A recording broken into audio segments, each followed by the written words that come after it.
ಮಹಿಳಾ ಟಿ20 ವಿಶ್ವಕಪ್ 2020-26ರಲ್ಲಿ ಭಾರತೀಯ ಕ್ರಿಕೆಟ್ ತಂಡ ಅದ್ಭುತ ಪ್ರದರ್ಶನ ನೀಡುತ್ತಿದೆ.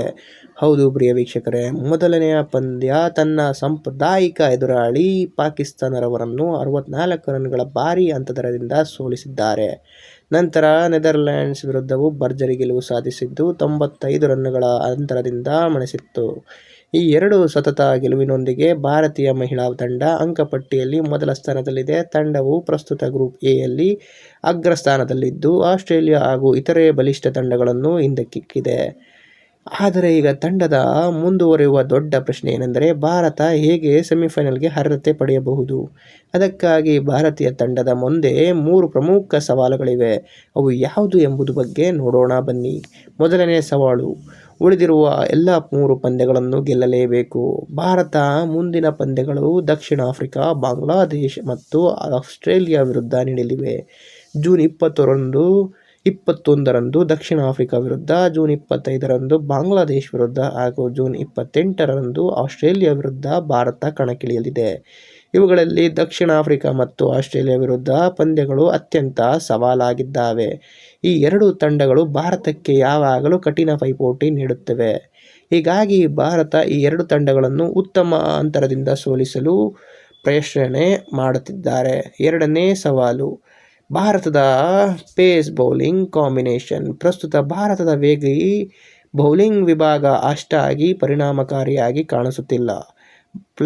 ಪವರ್ ಪ್ಲೇ ಓವರ್ಗಳಲ್ಲಿ ಆರಂಭಿಕ ವಿಕೆಟ್ಗಳನ್ನು ಪಡೆಯಲು ಅನುಭವಿ ವೇಗದ ಬೌಲರ್ ತಂಡದಲ್ಲಿ ಎಂಬುದು ದೊಡ್ಡ ಚಿಂತೆಯಾಗಿದೆ. ಮೂರನೇ ಸವಾಲು ಕೂಡ ಇದೇ ಸಮಸ್ಯೆಗೆ ಸಂಬಂಧಿಸಿದೆ. ಪವರ್ ಪ್ಲೇನಲ್ಲಿ ವಿಕೆಟ್ಗಳನ್ನು ಪಡೆಯಲು ತಂಡ ವಿಫಲವಾಗುತ್ತಿದೆ. ಇಲ್ಲಿಯವರೆಗೂ ಭಾರತ ಪೇಸರ್ಗಳು ಪವರ್ ಪ್ಲೇಯಲ್ಲಿ ಅನಿರೀಕ್ಷಿತ ಯಶಸ್ಸು ಕಾಣಲಿಲ್ಲ. ಈ ಹಂತದಲ್ಲಿ ಪಡೆದ ಏಕೈಕ ವಿಕೆಟ್ ಸ್ಪಿನ್ನರ್ ದೀಪ್ತಿ ಶರ್ಮಾ ಆಗಿದ್ದರು. ಇದರಲ್ಲಿ ಟೂರ್ನಿಯಲ್ಲಿ ಭಾರತೀಯ ವೇಗದ ಬೌಲರ್ಗಳ ಪ್ರದರ್ಶನ ನೋಡಿದರೆ ಪಾಕಿಸ್ತಾನ ವಿರುದ್ಧದ ಪಂದ್ಯದಲ್ಲಿ ಪೇಸರ್ಗಳು ಯಾವುದೇ ಆರಂಭಿಕ ವಿಕೆಟ್ ಪಡೆಯಲಿಲ್ಲ. ನೆದರ್ಲ್ಯಾಂಡ್ಸ್ ವಿರುದ್ಧ ಪಂದ್ಯದಲ್ಲೂ ಕೂಡ ನಂದಿನಿ ಶರ್ಮಾ 2 ವಿಕೆಟ್ ಪಡೆದಿದ್ದು ಪೇಸ್ ವಿಭಾಗದಲ್ಲಿ ಗಮನಾರ್ಹ ಸಾಧನೆ ಮಾಡಿದ ಏಕೈಕ ಬೌಲರ್ ಆಗಿದ್ದಾರೆ. ಇನ್ನೊಂದೆಡೆ ಸ್ಪಿನ್ನರ್ ವಿಭಾಗದಲ್ಲಿ ಭಾರತ ಅತ್ಯುತ್ತಮ ಪ್ರದರ್ಶನ ನೀಡುತ್ತಿದೆ. ಈ ಸರಣಿ ಈಗಾಗಲೇ 7 ವಿಕೆಟ್ಗಳನ್ನು ಪಡೆದಿದ್ದು ಟಿ20 ವಿಶ್ವಕಪ್ನ 2020ರ ಅಗ್ರ ವಿಕೆಟ್ ಟೇಕರ್ ಆಗಿದ್ದಾರೆ. ಅವರ ನಂತರ ದೀಪ್ತಿ ಶರ್ಮಾ 6 ವಿಕೆಟ್ಗಳೊಂದಿಗೆ ಭಾರತದ ಪರ ಎರಡನೇ ಅತಿ ಹೆಚ್ಚು ವಿಕೆಟ್ ಪಡೆದ ಬೌಲರ್ ಆಗಿದ್ದಾರೆ. ಇದೇ ವೇಳೆ ನಿಯಮಿತವಾಗಿ ಬೌಲಿಂಗ್ ಮಾಡಿದ ಶೈಫಾಲಿ ವರ್ಮಾ ಕೂಡ 4 ವಿಕೆಟ್ ಪಡೆದು ಗಮನ ಸೆಳೆದಿದ್ದಾರೆ. ಆದರೆ ವೇಗದ ಬೌಲಿಂಗ್ ವಿಭಾಗದಲ್ಲಿ ಇನ್ನೂ ನಿರೀಕ್ಷಿತ ಮಟ್ಟದ ಪ್ರದರ್ಶನ ಕಂಡುಬಂದಿಲ್ಲ.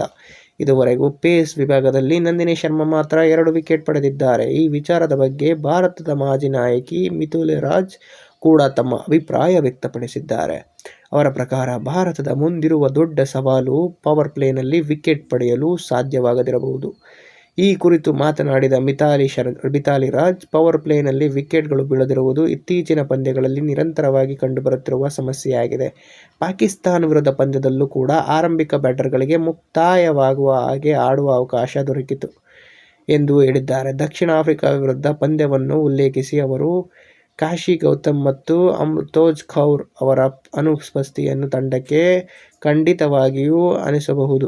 ಆದರೆ ನಮ್ಮಲ್ಲಿರುವ ಆಟಗಾರರೊಂದಿಗೆ ಇನ್ನೂ ಉತ್ತಮ ಪ್ರದರ್ಶನ ನೀಡಬಹುದಿತ್ತು. ಆರಂಭಿಕ ವಿಕೆಟ್ಗಳನ್ನು ಪಡೆಯುವುದು ಅತ್ಯಂತ ಮುಖ್ಯ, ವಿಶೇಷವಾಗಿ ದಕ್ಷಿಣ ಆಫ್ರಿಕಾ ವಿರುದ್ಧ. ಏಕೆಂದರೆ ಲೋರೆಲ್ ವಾಟ್ಸ್ ಒಮ್ಮೆ ಕ್ರೀಸ್ನಲ್ಲಿ ನೆಲೆಯೂರಿದರೆ ಎಷ್ಟು ಅಪಾಯಕಾರಿ ಬ್ಯಾಟರ್ ಎಂಬುದು ಎಲ್ಲರಿಗೂ ಗೊತ್ತಿದೆ. ಹೀಗಾಗಿ ಭಾರತಕ್ಕೆ ಈಗ ಪವರ್ ಪ್ಲೇನಲ್ಲಿ ವಿಕೆಟ್ ಪಡೆಯುವುದು ಅತ್ಯಗತ್ಯವಾಗಿದೆ. ಜೊತೆಗೆ ವೇಗದ ಬೌಲಿಂಗ್ ವಿಭಾಗ ಇನ್ನಷ್ಟು ಬಲಿಷ್ಠವಾಗಬಹುದು. ಹರ್ಮನ್ ಪ್ರೀತ್ ಕೌರ್ ಅವರ ನಾಯಕತ್ವದಲ್ಲಿ ತಂಡ ಸರಿಯಾದ ಕಾಂಬಿನೇಷನ್ ಕಂಡುಕೊಳ್ಳಬೇಕು. ಪೇಸರ್ಗಳಿಂದ ವಿಕೆಟ್ಗಳು ಪಡೆಯಲು ಸಾಧ್ಯವಾದರೆ ದಕ್ಷಿಣ ಆಫ್ರಿಕಾ, ಬಾಂಗ್ಲಾದೇಶ ಮತ್ತು ಆಸ್ಟ್ರೇಲಿಯಾ ವಿರುದ್ಧ ಜಯ ಸಾಧಿಸಿ ನೇರವಾಗಿ ಸೆಮಿಫೈನಲ್ಗೆ ಅರ್ಹತೆ ಪಡೆಯಬಹುದು. ಆದರೆ ಕೊರತೆ ಸರಿಪಡಿಸಲು ವಿಫಲವಾದರೆ ಮುಂದಿನ ಪಂದ್ಯಗಳನ್ನು ಇನ್ನಷ್ಟು ಕಠಿಣವಾಗಬಹುದು. ವಿಶೇಷವಾಗಿ ನಾಕೌಟ್ ಹಂತದಲ್ಲಿ ಇದೇ ಸಮಸ್ಯೆಗಳು ಮತ್ತೆ ಎದುರಾದರೆ ಭಾರತಕ್ಕೆ ದೊಡ್ಡ ಸವಾಲು ಎದುರಾಗಬಹುದು. ಹೀಗಾಗಿ ಟಿ20 ವಿಶ್ವಕಪ್ನ 2026ರ ಪ್ರಶಸ್ತಿಯನ್ನು ಗೆಲ್ಲಬೇಕಾದರೆ ಭಾರತದ ಪೇಸ್ ದಾಳಿ ಮತ್ತು ಪವರ್ ಪ್ಲೇ ಪ್ರದರ್ಶನ ಎರಡೂ ಉತ್ತಮವಾಗಲೇಬೇಕು.